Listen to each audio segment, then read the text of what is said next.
Então tá valendo. Agora, a partir de agora tá gravando, vamos falar então sobre controle de constitucionalidade. Na aula passada eu trouxe algumas informações, né? A gente falou um pouco sobre objeto do controle, as normas que estão sujeitas ao controle, falou sobre controle preventivo, né? A gente trouxe algumas informações. Hoje eu queria começar falando sobre os dois sistemas de controle que a gente tem, na verdade, sobre os três, né, que a gente tem aqui no Brasil. Porque o Brasil tem o controle do tipo preventivo, na atuação da Comissão de Constituição e Justiça, e no veto por inconstitucionalidade que o presidente da República pode adotar, né?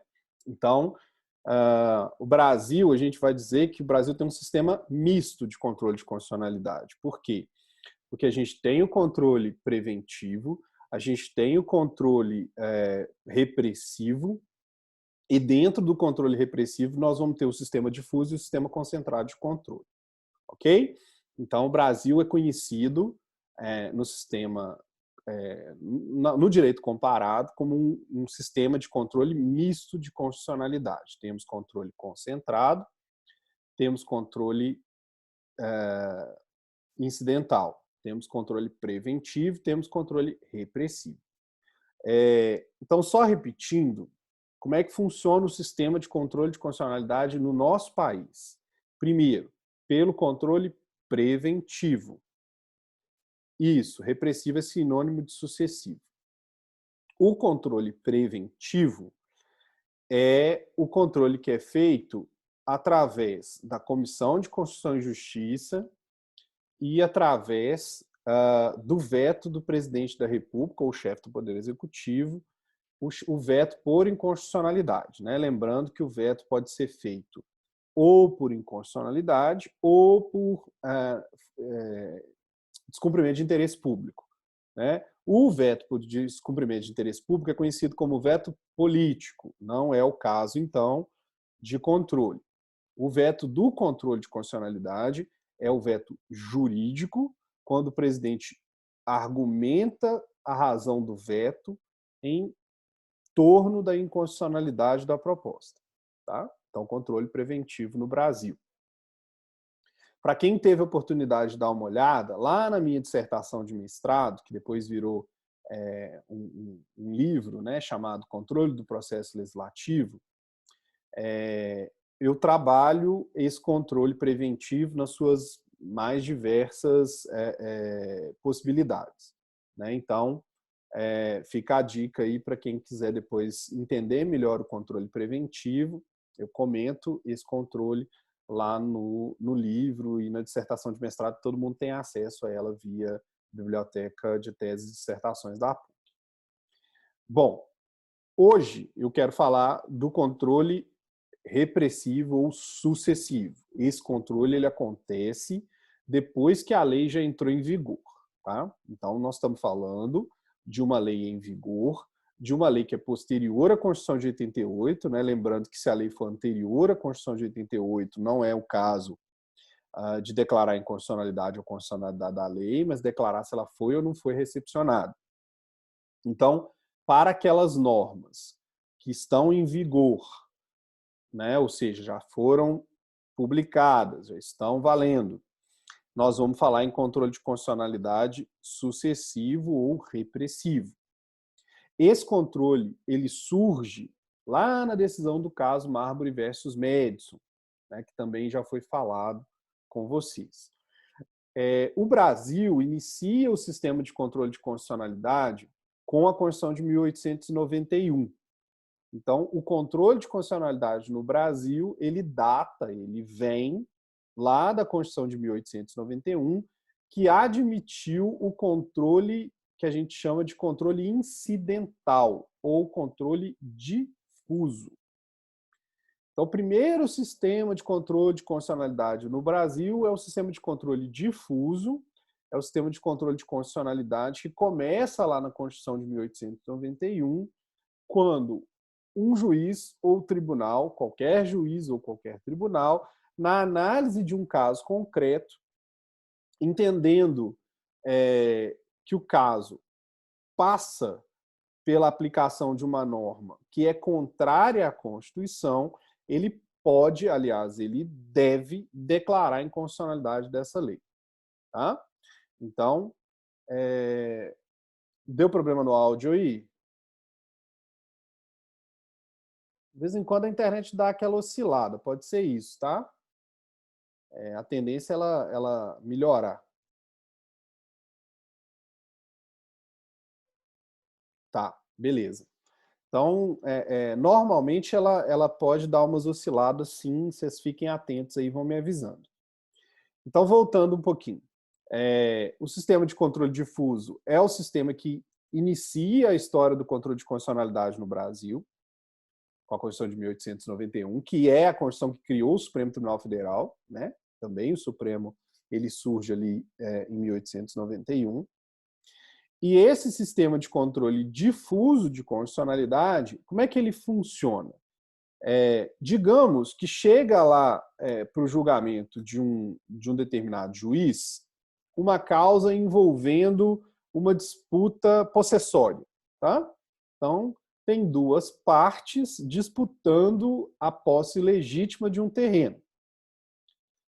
E o juiz, analisando os argumentos da parte, percebe que uma das partes apresentou lá que a aplicação do artigo X da lei Y, naquele caso, não pode ser cogitada, ela tem que ser afastada, porque aquele artigo X da lei Y é inconstitucional.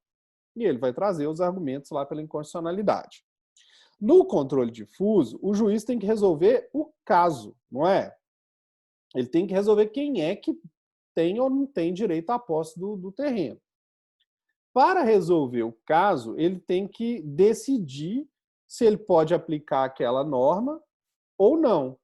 Né? Como é uma norma vigente, ou seja, uma norma que está no ordenamento jurídico e deve então ser cumprida, para ele afastar essa norma, para ele dizer, olha, nós não vamos aplicar essa norma aqui, ele tem que ter um argumento.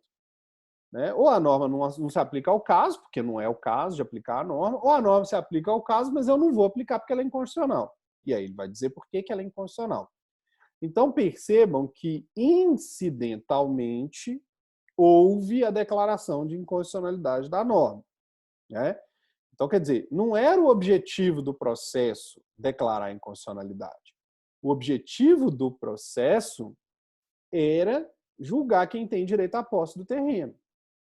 Mas, para decidir quem tem ou não tem direito à posse do terreno, o juiz teve que decidir se a norma era ou não era constitucional. Né? E acabou decidindo pela sua inconstitucionalidade. É por isso que a gente chama isso de um incidente, de uma declaração incidental. Tá? Exatamente porque ela não é o objetivo principal da ação. Ela é um incidente. O mesmo pode acontecer num tribunal. Então, digamos que essa disputa possessória foi decidida pelo juiz, ele declarou inconstitucional a lei e tomou a decisão com base em outro dispositivo legal ou com base diretamente na Constituição. Ok. A parte que foi prejudicada recorre, o recurso sobe ao Tribunal de Justiça. Lá no Tribunal de Justiça, eles vão ter que decidir se aplicam ou não aplicam aquela norma, porque o juiz declarou que não vai aplicar porque ela é inconstitucional. Tá? O tribunal, ele também, então, vai analisar de maneira incidental aquela norma jurídica, a pedido das partes, ou da parte prejudicada, tá? Ou beneficiada pela inconstitucionalidade.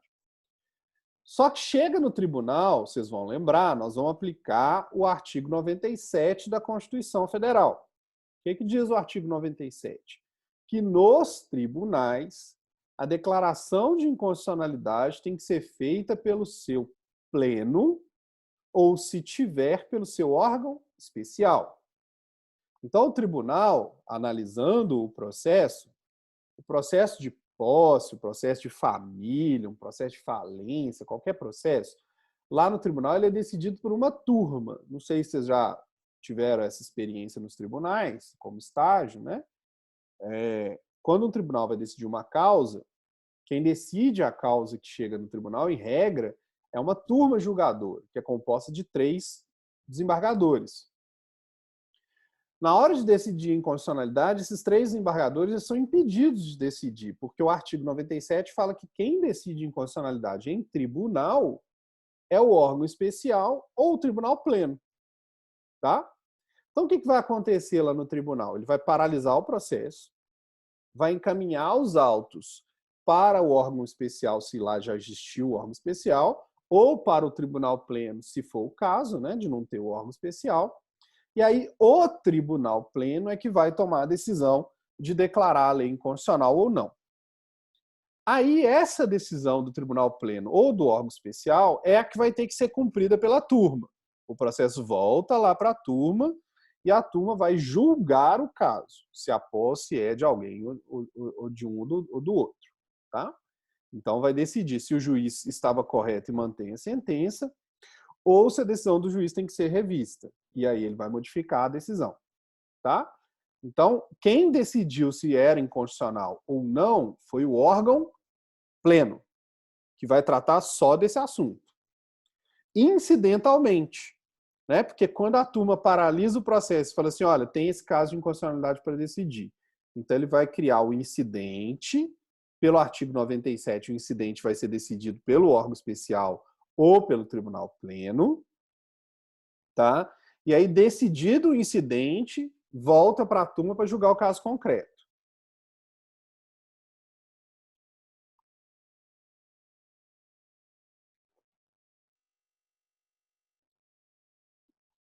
A dúvida da Malu é a decisão só vale para o caso concreto. Não é isso que ele quer julgar?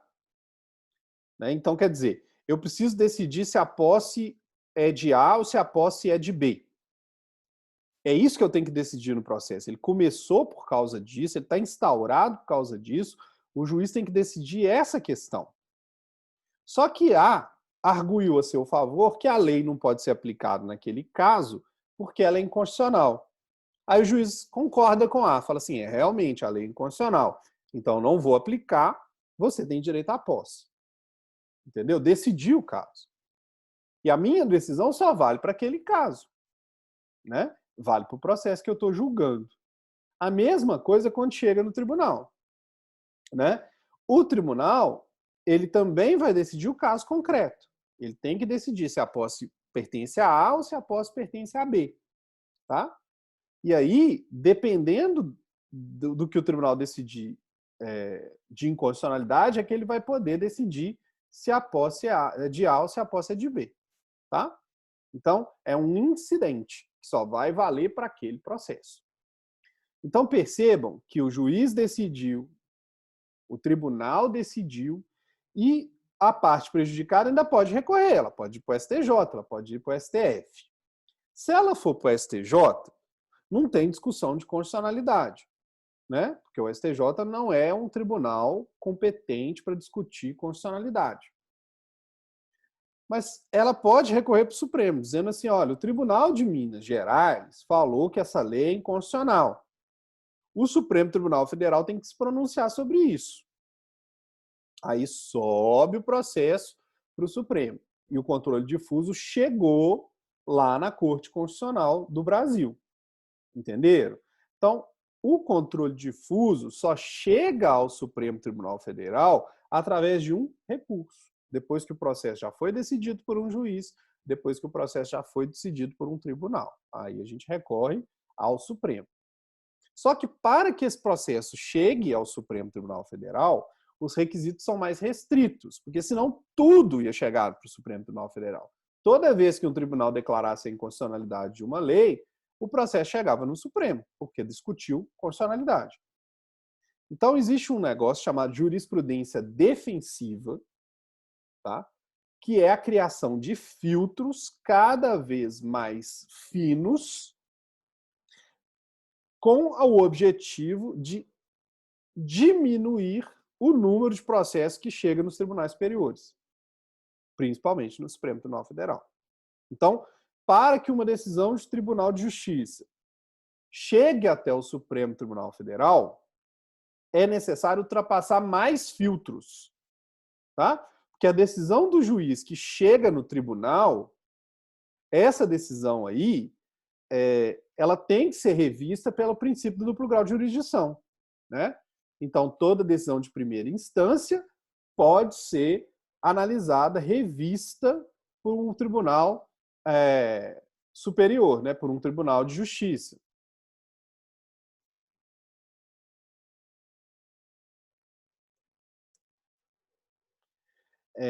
Então, gente, quando o processo está decidido pelo tribunal, ele tem dois caminhos. Ele vai ao STJ para decidir uma questão infraconstitucional, e aí nós já vimos lá que o STJ tem umas competências definidas lá no artigo 105, né? Ou ele vai para o STF. Para ele chegar no STF, para o STF fazer o controle difuso lá em cima, né, por ele próprio, esse recurso tem que preencher mais requisitos. E quais são esses requisitos que o recurso tem que preencher? O recurso tem que preencher, primeiro, o requisito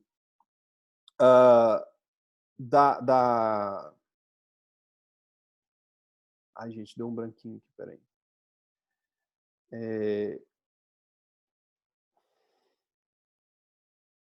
Ai, caramba.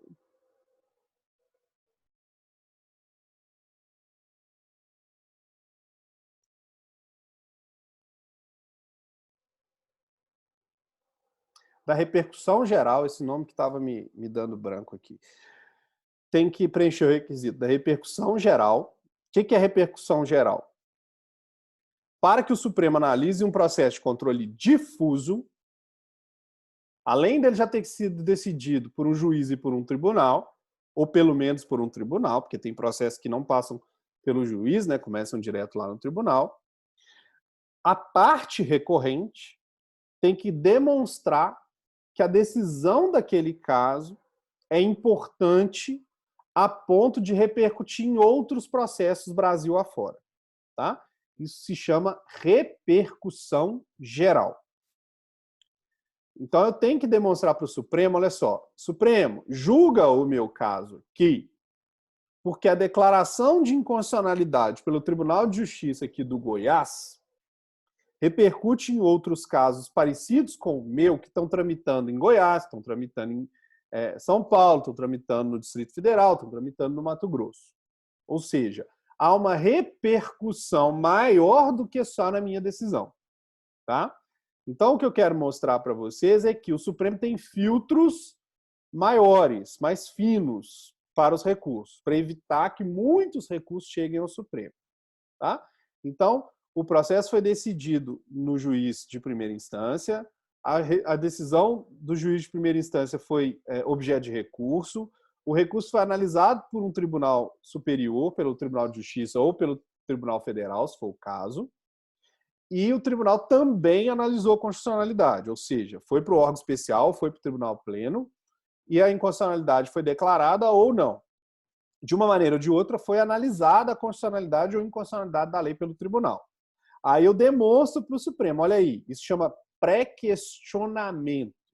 O que é o pré-questionamento? É demonstrar que no meu processo foi discutida a inconstitucionalidade da norma. Então, demonstrei isso. Ó, aqui a gente está discutindo inconstitucionalidade. É caso da competência do Supremo. E, além disso, eu tenho que demonstrar a repercussão geral. A decisão que foi tomada no meu caso e que eu estou pedindo para o Supremo rever tem repercussão em outros processos que não só o meu. Tá? Aí o Supremo vai analisar. Beleza? Aí deixa eu só ver aqui no chat o que está de dúvida aqui. Vitória, depois rever o vídeo em vez de eu repetir, porque senão vai ficar muito ruim se eu tiver que ficar repetindo. O mérito tem que ser resolvido, Júlia. Tá? A discussão de inconstitucionalidade ela é paralela. Porque se eu não resolver a inconstitucionalidade, eu não consigo resolver o mérito. Tá? Então, a discussão de inconstitucionalidade num processo de controle difuso, ela serve para resolver o mérito. É como se eu dissesse assim, ó, eu só tenho como decidir se eu declarar que essa lei é inconstitucional. Ou eu só tenho como decidir se eu confirmar a constitucionalidade dessa lei. E aí, nesse caso, né, na verdade, não precisa nem do incidente. O juiz vai dizer, não, a lei é constitucional e segue o jogo. Eu vou aplicar. Aí, digamos que o tribunal fala assim, não, acho que pode ser que ele tenha razão. Vamos resolver essa inconstitucionalidade aí. Tá? Você não consegue visualizar? Vamos tentar visualizar no seguinte caso aí. Ó. Digamos que duas mulheres têm um relacionamento entre elas, constituem lá uma família homoafetiva. Tá? E uma delas tem um filho adotivo. Tá? Inclusive de antes delas se relacionarem. Então ela tem um filho adotivo, que é filho, né? Estou falando adotivo só para vocês entenderem a relação.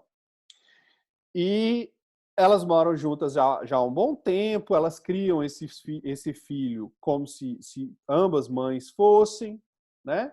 Então, para a realidade daquela família, ele é filho das duas. Só que quem tem a adoção é só uma delas. Tá? E aí esse filho, digamos, adoece, tem um problema de saúde. E quem tem plano de saúde é aquela mulher que não tem a adoção do menino. E aí o que vai acontecer? O plano de saúde dela vai negar o atendimento. Certo? Com que base que ele vai negar? Tem uma lei que diz que só é considerado dependente para os efeitos de plano de saúde o filho, o enteado ou o menor sob guarda. Não é nenhum dos casos.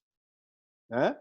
Porque como é uma relação afetiva, você não pode colocar como enteado, você não pode colocar como menor sob guarda, porque ele tem mãe.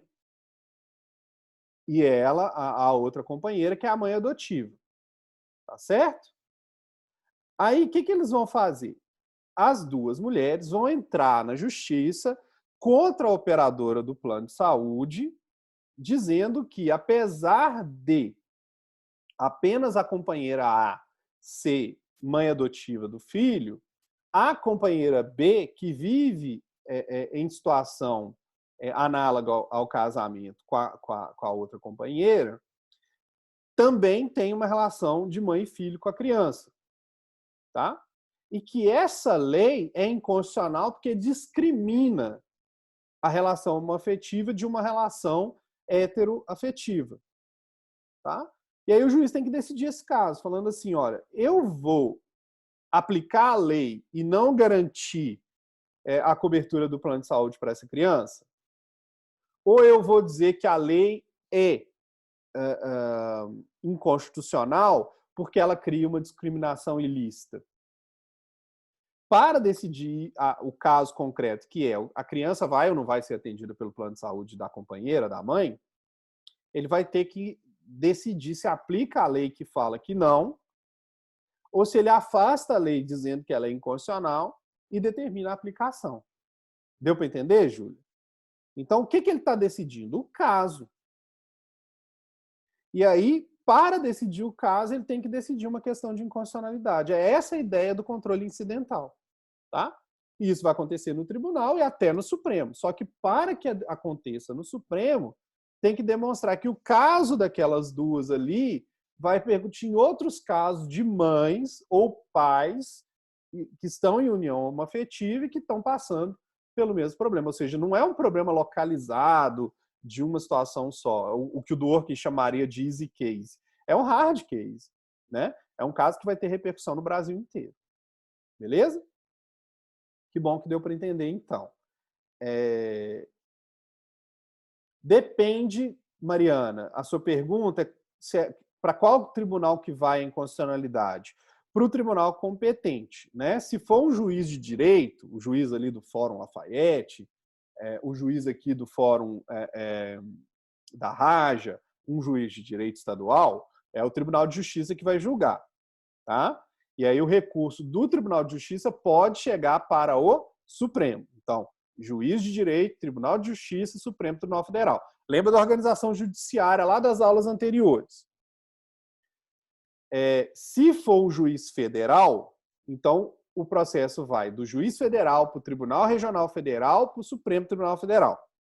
Se for, Justiça Especializada, Justiça do Trabalho, Justiça Eleitoral, Justiça Militar. Segue a competência dessas justiças. Então, o juiz do trabalho deixou de aplicar um artigo da CLT, que entendeu que ele é inconstitucional, recurso para o TRT. o Tribunal Regional do Trabalho manteve a decisão do juiz, né, pelo órgão especial ou pelo pleno, declarando a inconstitucionalidade de lei, então pode haver recurso para o Supremo Tribunal Federal, ok? Esse é o controle difuso. Ótimo. Então, no controle difuso, a questão é resolver um incidente processual sem o qual não é possível decidir a ação como um todo, certo? Ótimo. Então, a gente segue. Então, estamos falando aí do controle difuso. A gente chama essa inconstitucionalidade, essa declaração de inconstitucionalidade, de incidental, acho que vocês já devem ter conseguido entender por quê, mas, além disso, ela é uma declaração com efeitos interpartes. Né? Como eu já disse aqui, por que é interpartes? Porque só vale para o caso concreto. Ok? Então, resolve o caso concreto. Aí, chegou lá no Supremo. Como lá no Supremo tem que provar repercussão geral, o que vai acontecer com a decisão do Supremo? Ela vai fixar o padrão.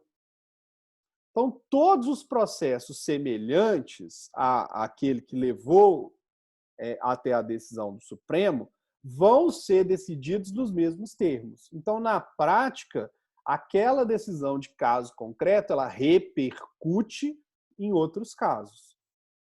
Tá? Então, quer dizer, se o processo chegar no Supremo, o efeito pode ser ampliado, porque resolveu o caso concreto que levou até a decisão do Supremo e a decisão do Supremo vai repercutir em outros casos concretos do mesmo jeito.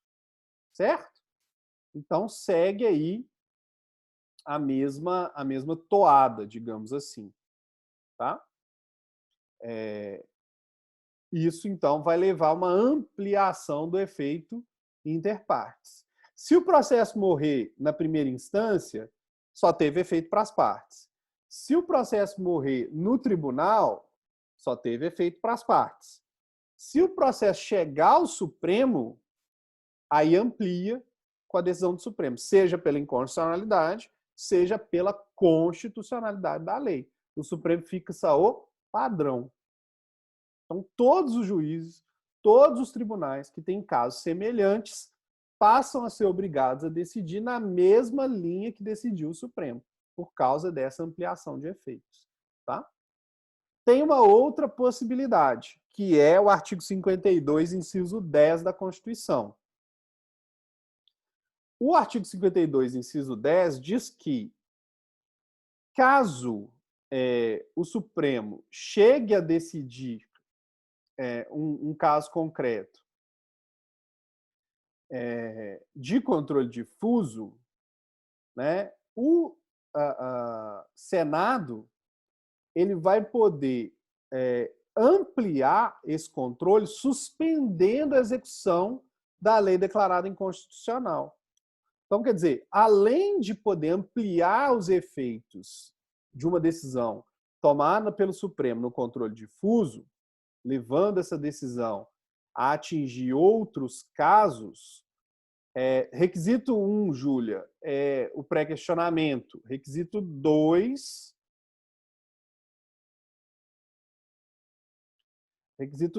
é a repercussão geral. Isso. Muito bem, Malu. Exatamente. Então, vamos lá. Nesse caso aí do artigo 52.10, o Supremo decidiu uma questão de controle difuso e já está com a decisão definitiva, não cabe mais recurso.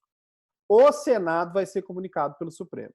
Tá? O Senado vai ser comunicado, vai ser informado. O Supremo vai enviar para o Senado uma comunicação dizendo, olha, nesse caso aqui nós decidimos a inconstitucionalidade da lei. O que o Senado pode fazer? Não é obrigatório, é uma possibilidade. Ele vai, a partir do artigo 52, inciso 10, tomar uma decisão do plenário do Senado, suspendendo a execução da lei que foi declarada inconstitucional pelo Supremo. E aí o efeito que era inter partes vira erga omnes, porque o Senado resolveu ampliar o efeito para todo mundo. Então, No caso da repercussão geral, é uma extensão de efeito, porque para o efeito valer para fora do processo,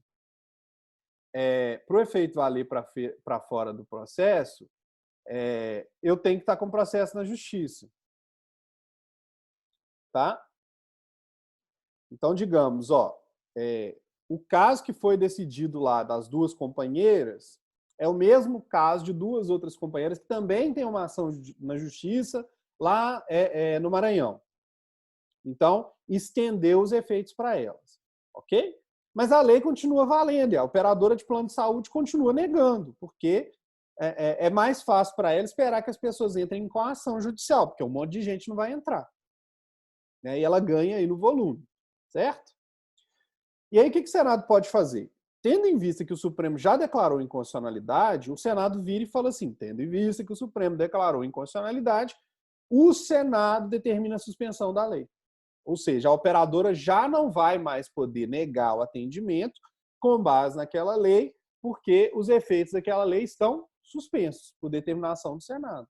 E aí, o efeito que era inter partes vira erga omnes. A lei já está suspensa para todo mundo, ela não pode ser aplicada para ninguém. Tá? 52, inciso 10. Então, quem motiva o 52, inciso 10 é o Senado. Né? A aplicação do 52 a partir de uma decisão do Supremo. Beleza? Sobre a eficácia da decisão. Toda decisão de inconstitucionalidade no controle difuso, ela é, em regra, retroativa. Porque imagina se o juiz declara que é inconstitucional só dali para frente. Então, quer dizer, o caso que estava sendo julgado não pode resolver. Por quê? Porque a lei só é inconstitucional dali para frente. O caso foi lá atrás. Né? Então, o efeito da decisão do controle difuso é ex tunc, ou seja, retroage. Pode haver outro tipo de efeito que não é ex tunc? Pode. Tá? Mas sobre isso eu falo mais adiante. Pergunta do João Vitor. Quando o processo é levado ao Supremo e esse declara inconstitucionalidade, não passa a ser um caso de controle concentrado, mas de controle difuso com efeito certinho, sem tirar nem pôr. João, brilhou aí. É isso mesmo. Tá? Excelente conclusão. É essa mesmo. Tá? Então, o efeito da decisão é retroativo, porque precisa resolver o caso, e o caso já aconteceu, foi ele que motivou a ajuizamento de ação, né? Então, em regra, a eficácia da decisão é ex tunc, retroativo. Beleza?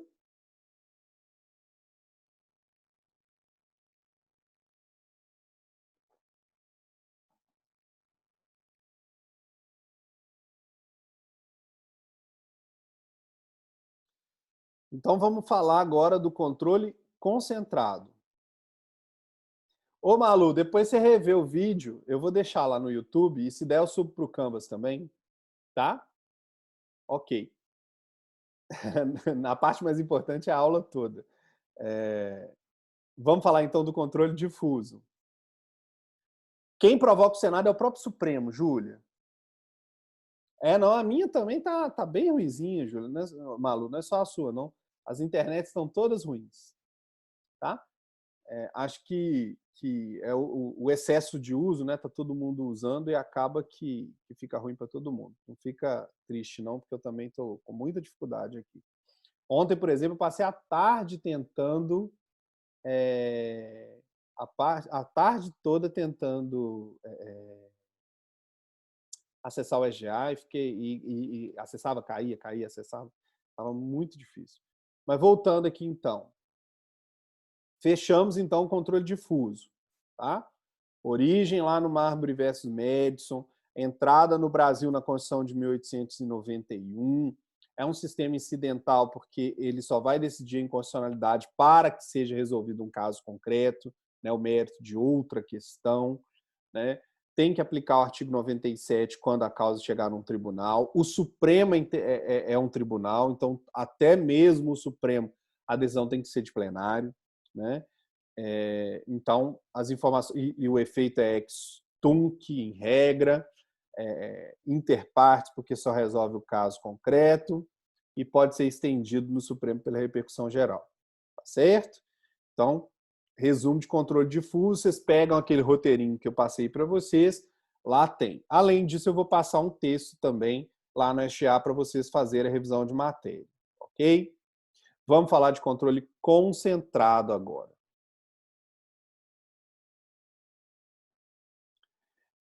Pelo controle concentrado, nós temos o sistema chamado sistema europeu ou o controle por via de ação. Né? Então, aqui é um controle objetivo de constitucionalidade. O que quer dizer isso? Que o controle de constitucionalidade por via de ação vai julgar a lei, e nenhum caso específico por trás dela. Tá? Então, a análise que é feita no controle de constitucionalidade concentrado é a análise da compatibilidade lei-constituição. Tá? É uma forma de se analisar a compatibilidade legislativa e constitucional. Toda lei entra para o sistema jurídico com a presunção de constitucionalidade. Então, quer dizer, todo mundo tem que seguir a lei, porque essa lei é presumida constitucional até que seja declarada inconstitucional. O controle concentrado, ele vai fazer essa análise, sem precisar de caso concreto que esteja por trás dessa análise. Né? O Supremo será provocado para se manifestar sobre a constitucionalidade ou inconstitucionalidade de uma lei, em tese, ou seja, sem um caso concreto que provoque esse controle. Então, nesse caso, nós estamos falando assim, a medida provisória que criou a flexibilização dos contratos de trabalho, possibilitando aí uma série de contratações diferentes das regras da CLT, ela contraria o princípio de proteção ao trabalhador contido na Constituição? Ou seja, todos os casos de contrato de trabalho baseados naquela lei ali seriam inconstitucionais? Essa é a provocação de um controle concentrado. Ou seja, o Supremo é instado a se manifestar, é provocado a se manifestar diretamente. Tá? Então, não vai chegar lá através de um recurso. Vai entrar direto no Supremo, questionando a compatibilidade da lei com a Constituição. Aí nós estamos no controle concentrado de constitucionalidade. No Brasil, nós temos duas leis que tratam desse controle. É a Lei 9868, de 1999. Eu vou abrir essas leis aqui no meu navegador para eu ter isso junto com vocês aqui disponível.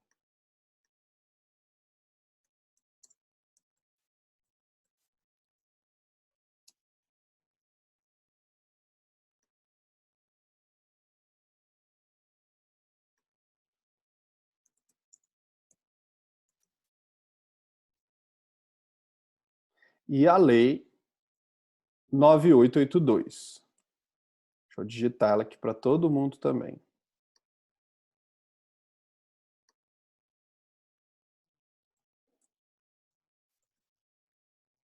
Essas duas leis aí, 9868 e 9882, vocês vão ler ambas, tá?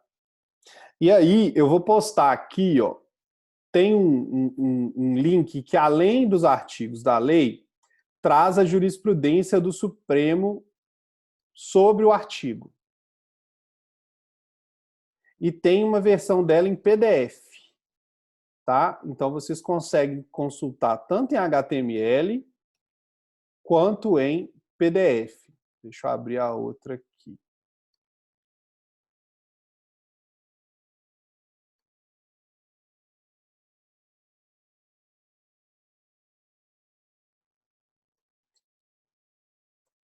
Aqui, ó. O link que eu coloquei da 9882 está em HTML.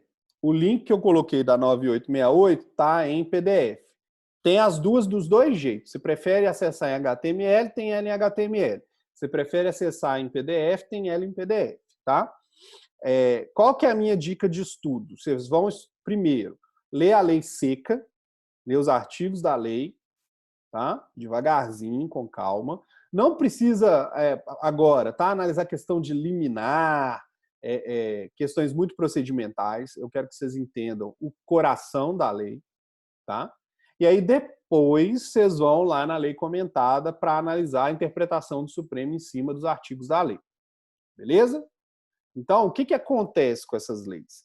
Essas leis trazem para nós como é que funciona o controle de constitucionalidade concentrado. A estrutura do sistema está na lei. Então, nós temos uma série de ações específicas para provocar o Supremo para que ele faça controle de constitucionalidade. Ah, professor, então no controle concentrado é só o Supremo? Sim. O controle concentrado chama concentrado porque a análise está concentrada no STF. Ok? Tem controle fora do STF de maneira concentrada? Tem. Das constituições estaduais pelos tribunais de justiça.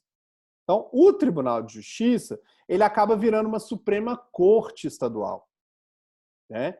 Ele é competente para analisar a compatibilidade entre as leis estaduais e a Constituição Estadual, ou as leis municipais e a Constituição Estadual. Tá? Então, isso pode acontecer nos tribunais de justiça, fazer controle concentrado da legislação estadual e municipal em relação à sua própria Constituição.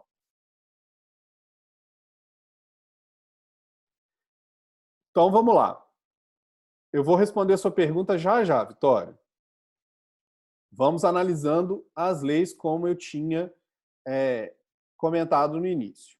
A gente começa lá na Constituição com o artigo 103.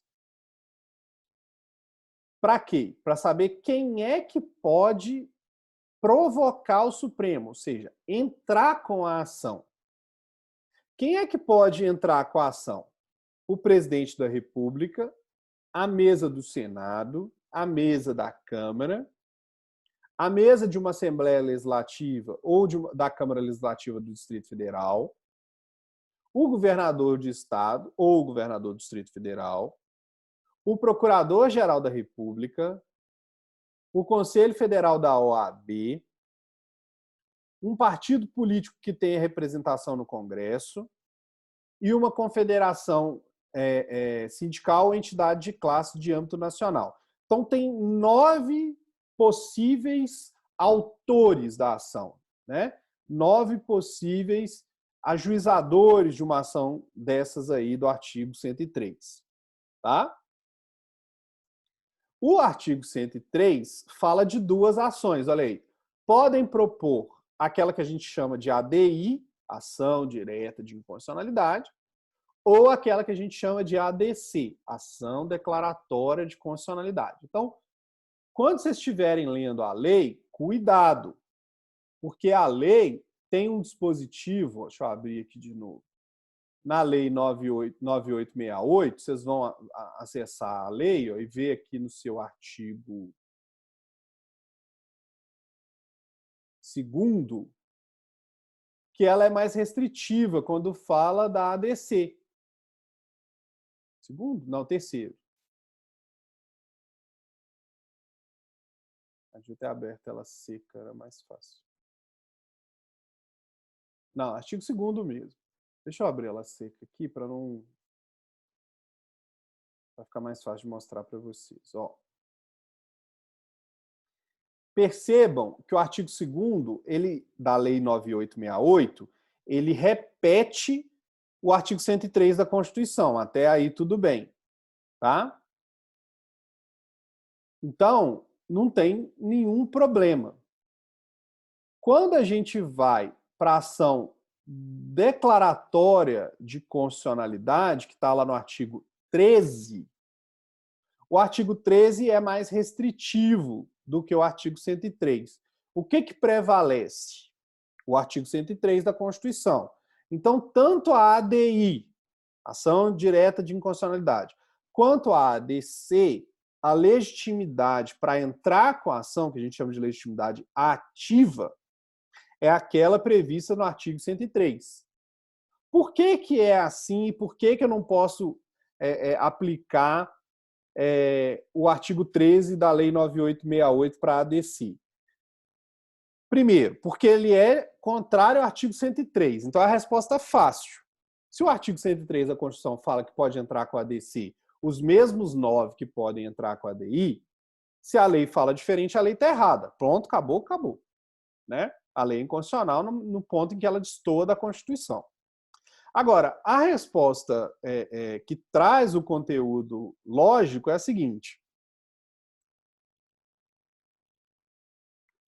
Se eu julgar uma ação direta de inconstitucionalidade procedente, eu estou dizendo que a lei é inconstitucional. O pedido de declaração de inconstitucionalidade procede, ou seja, a lei é inconstitucional. Agora, se eu julgar uma ação direta de inconstitucionalidade improcedente, eu estou dizendo que o pedido de declaração de inconstitucionalidade não procede. Se ele não procede, a lei é constitucional. Entenderam? Então, quando eu entro com uma ação, o resultado dessa ação pode ser a constitucionalidade ou a inconstitucionalidade. Então, não tem porquê uma parte poder entrar com uma e não poder entrar com a outra. Entenderam? Se ele pode buscar inconstitucionalidade e se ele perder, quer dizer que o Supremo declarou que a lei é constitucional, por que que ele não poderia fazer o pedido oposto? Ele podia pedir a declaração de constitucionalidade e o Supremo que entenda lá se ela é inconstitucional ou não. Isso se chama de efeito dúplice. Né? O que é o efeito dúplice? A partir do momento que ajuiza-se uma ação de inconstitucionalidade ou de declaração de constitucionalidade, o efeito de uma pode ser igual ao da outra. Né? Se eu entro com uma ação pedindo inconstitucionalidade e o Supremo concorda comigo, a lei é inconstitucional, procedente à ação. Se eu entro com uma ação de declaração de inconstitucionalidade, o Supremo discorda de se eu entro com uma ação de declaração de constitucionalidade, ADC, e o Supremo discorda de mim, ele está julgando inconstitucional a lei. Isso é o efeito dúplice. Ô, Júlia, a ideia de restrição do artigo 105 pelo 13, ela era até interessante. A ideia era a seguinte: se toda a lei já é presumidamente constitucional, por que que eu poderia entrar com uma ação para declarar o que já é presumido? Entendeu? A ADC, se você for pensar, ela seria até desnecessária. Tá? Vitória, mesmo recadinho, assiste o VT.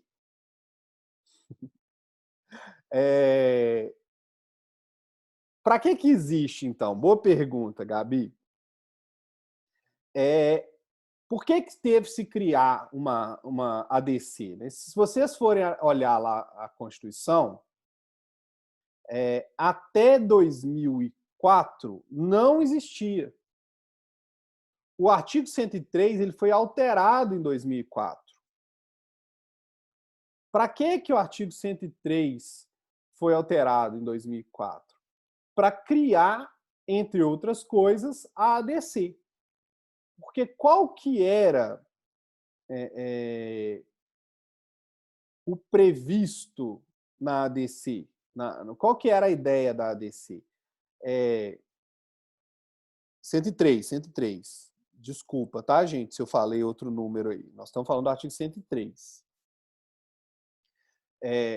Qual que era a ideia? Imagina que tem um monte de processo no controle difuso questionando um determinado artigo. Tá? Então pensa comigo aí. Ó. No Brasil inteiro, na Justiça Federal, na Justiça Estadual, está espalhado um monte de processo questionando um artigo de lei falando que ele é inconstitucional. E esse artigo de lei interessa para o governo. Então, ele é importante. Se ele for declarado inconstitucional, ele atrapalha, ele prejudica o andamento da administração, do governo.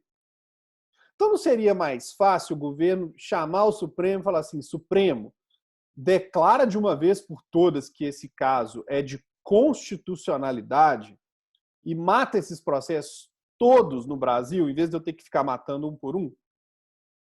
Daí surgiu a ADC, né?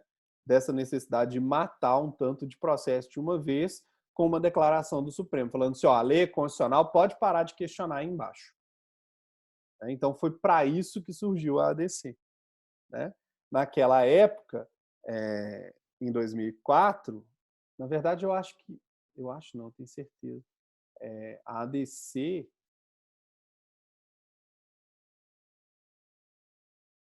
é isso mesmo. Se vocês forem analisar lá, a redação original do artigo 103,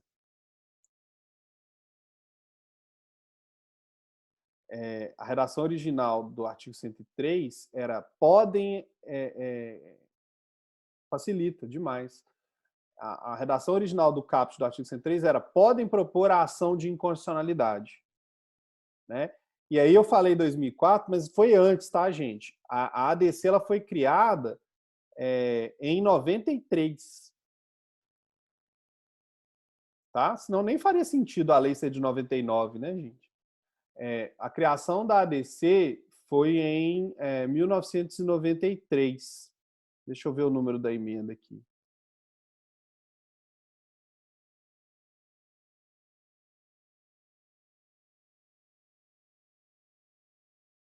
A emenda constitucional número 3, que criou a ADC. Mas sabe por quê?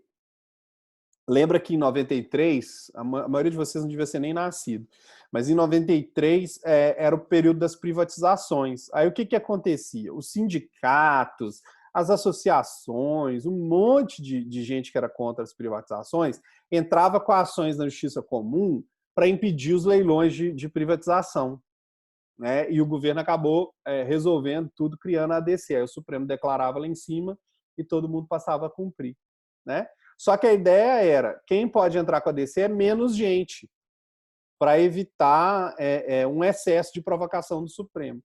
Né? Mas acabou que, como ela entrou no caput do artigo 103, e por causa do efeito dúplice, não tinha como restringir.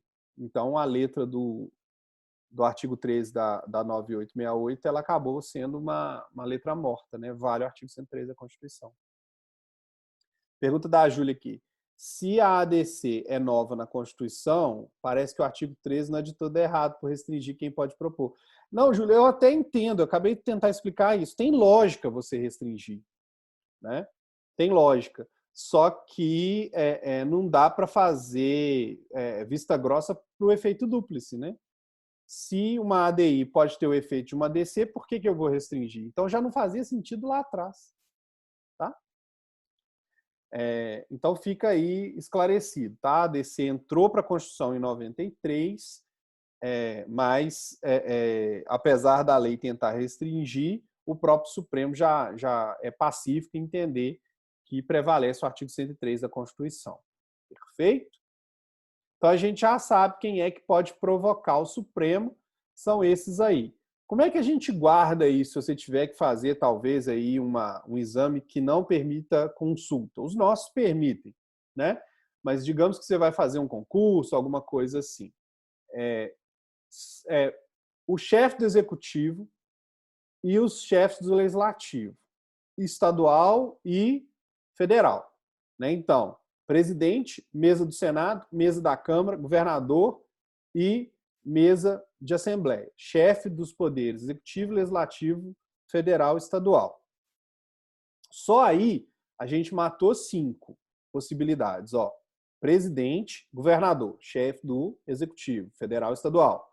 Mesa da Câmara, mesa do Senado, mesa de Assembleia. Matou aí o chefe do legislativo, federal e estadual. Federal é bicameral, estadual unicameral. Então, 5. Quem são os outros 4? O Procurador-Geral da República. né, que é o chefe do Ministério Público Federal, que, aliás, é um dos que mais utiliza dessa competência. Tá? Direto aí vocês veem na imprensa que o Procurador-Geral da República entrou com ação direta de inconstitucionalidade sobre isso ou sobre aquilo. A OAB, né, porque a advocacia é essencial à administração da justiça. Então, o presidente do Conselho Federal da OAB, aliás, não é o presidente, o Conselho, ele também pode. Sobram dois. Então, nós temos os chefes dos poderes executivo e legislativo federal e estadual, o chefe do Ministério Público Federal, que é o Procurador-Geral da República, e a OAB. Quem sobra? O partido político, que tem representação no Congresso, e uma confederação sindical ou entidade de classe que tem a âmbito nacional. Esses dois aí, né, que vocês vão ter que lembrar, partido político e confederação ou entidade sindical. Entidade de classe. Perceba? Tá. Aí a gente pega essa legitimidade, a gente tem que dividir ela em duas. Tem os chamados legitimados genéricos ou universais e os legitimados temáticos. Qual que é a diferença? O legitimado genérico ou universal pode entrar com a ADI sobre qualquer assunto. Ou seja, eles não têm que provar que aquele assunto daquela lei que ele está querendo que seja declarada a inconstitucionalidade tem a ver com a atividade dele. Tá? Então, quer dizer, pode questionar qualquer norma. Já os legitimados, que a gente chama de temáticos, eles vão ter que demonstrar que aquela lei, que ele está arguindo a sua inconstitucionalidade, ou está pedindo a declaração da sua constitucionalidade, que aquela lei afeta a atividade dele, do legitimado.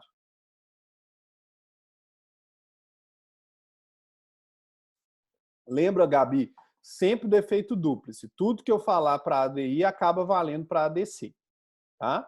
Então, legitimado temático é legitimado temático tanto para um quanto para outro. Ok? Então, seguindo. O que é o legitimado temático? Ele tem que demonstrar que o que eles pretendem com aquela declaração de inconstitucionalidade tem a ver com seu objetivo enquanto instituição. É a chamada pertinência temática.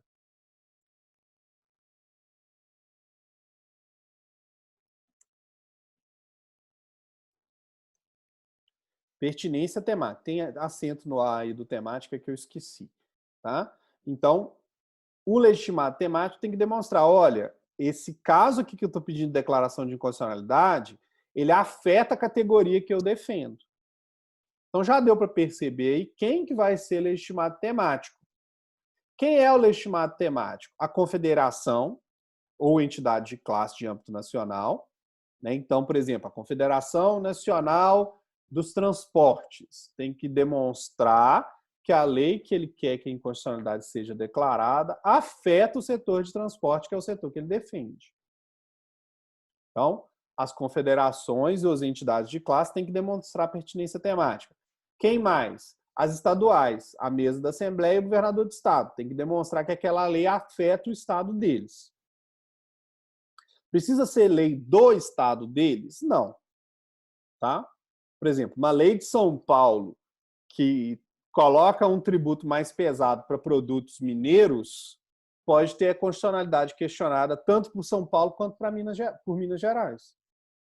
Entenderam? Lembra lá daquele princípio tributário que determina que as mercadorias podem circular?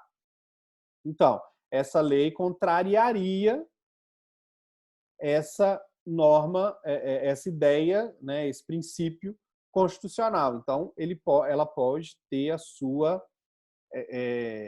constitucionalidade questionada junto ao Supremo Tribunal Federal, tá?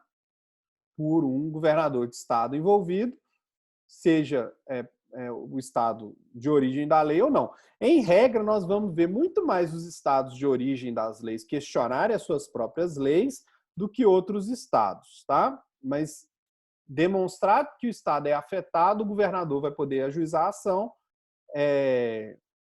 e a Assembleia, a mesa da Assembleia também.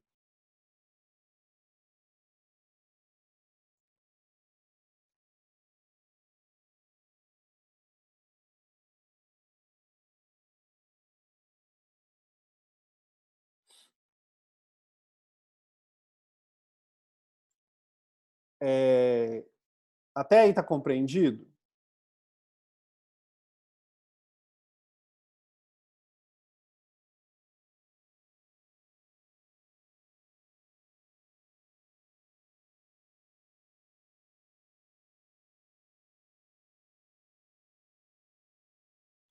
Beleza. A pergunta da Gabriela ali, olha. Partido político é temático? Não, né? Não. Tá? O partido político pode questionar as leis sobre qualquer assunto. Tá? Ele é universal, ele é geral. Tá? Vitória, no caso dos estados tem que ser ambos? Não. Basta um. O governador tem legitimidade separada da mesa que tem legitimidade separada do governador. Ok? Mas eles têm que demonstrar. Imagina que você está escrevendo uma petição, né? Deve ter concurso para procurador da Assembleia em breve. Né? Digamos que quando sair o concurso, vocês já tenham formado. Vocês querem fazer o concurso. Uma das possibilidades de cair na prova prática é uma petição de ADI. Na minha prova foi o que caiu. Na verdade, caiu o pedido de informação. Eu tinha que responder uma ADI. Né? Mas pode ser a petição inicial. Então, como é que começa uma petição inicial de ADI feita pelo governador do estado ou feita pela mesa de assembleia? Ele começa com um título lá assim, da pertinência temática. Ou seja, eu vou primeiro provar que aquele assunto afeta o meu estado. Né? E aí eu vou demonstrar pertinência para ajuizar a ação. Isso vai acontecer com a entidade de classe de âmbito nacional, com a confederação sindical de âmbito nacional e com o governador e a mesa de assembleia. O governador do estado e a mesa da assembleia. Todos eles vão ter que demonstrar pertinência temática. Os outros, então, são universais, né? Podem propor sobre qualquer tipo de assunto. Então, vamos lá. Entrou o processo, né, lá no Supremo Tribunal Federal, uma ADI ou uma ADC, ele vai tramitar lá no Supremo. Nós já vimos que o controle de constitucionalidade, seja difuso, seja concentrado, tem que obedecer o 97. Então, só o plenário do Supremo é que vai poder julgar a ação. Correto? Então, a declaração de constitucionalidade ela é feita pelo plenário do Supremo Tribunal Federal, seja lá no controle difuso, nós já falamos disso, seja agora no controle concentrado. Por isso que a gente sempre vê o Supremo analisar a inconstitucionalidade lá no plenário, não é na turma, não é o ministro individualmente. Né? Ele vai cair lá para o plenário, porque é o plenário que vai tomar a decisão. Ok? Aqui, como foi pedido por vocês, a gente vai interromper a aula de hoje e vai continuar na aula da semana que vem para falar dos efeitos, tá? Os efeitos da decisão. Um deles, eu já falei, que é o efeito dúplice, tá certo? Sobre os demais efeitos, a gente fala na próxima aula. Ok? Então, eu vou parar a gravação